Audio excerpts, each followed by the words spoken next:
Hello everyone, my name is Beth Stanifor-Seamster and I'm the Children's Ministry Coordinator at Whitewater Area Regional Ministry in Whitewater, Wisconsin. Well, it's our Sunday children's message, so let's do what we do. We'll check in with one another. I will say, thumbs up. It's daylight savings weekend, which sometimes makes us a little sleepy right now, but I'm so excited for the extra hour of daylight that we're going to be getting. Extra time to play outside, extra time to see the sun. Well, however you're doing, I hope you take a few minutes and check in with the people in your life. Let them know how you're feeling and listen to how they're feeling. It's a simple way that we can support each other during these hard times.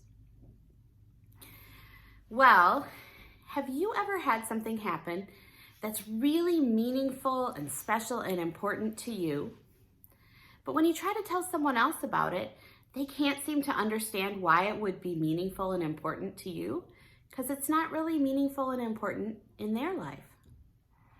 Well, I was thinking about that with today's story.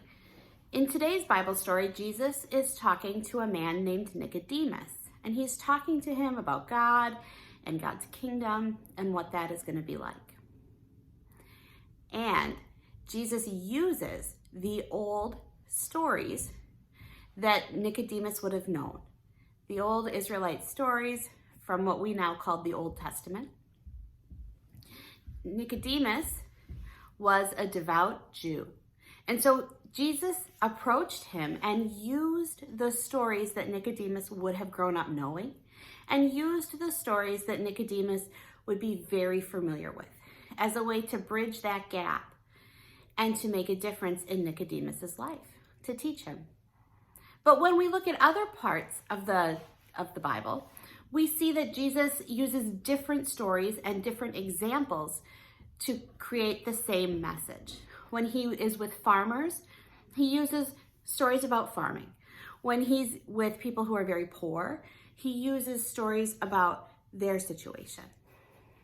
Well, I was thinking about that and thinking about how in my own life there have been times that something has happened, or I've seen something like a really beautiful sunset or different things that have happened, and I have felt really touched.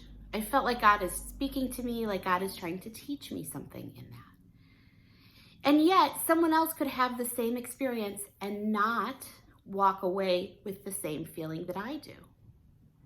And just like in this story, I think it's a reminder that God can meet us where we are.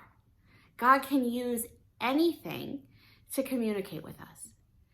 So for you, if you really like sports, lessons about God might come from things like physical activity, that team, community, all of those things.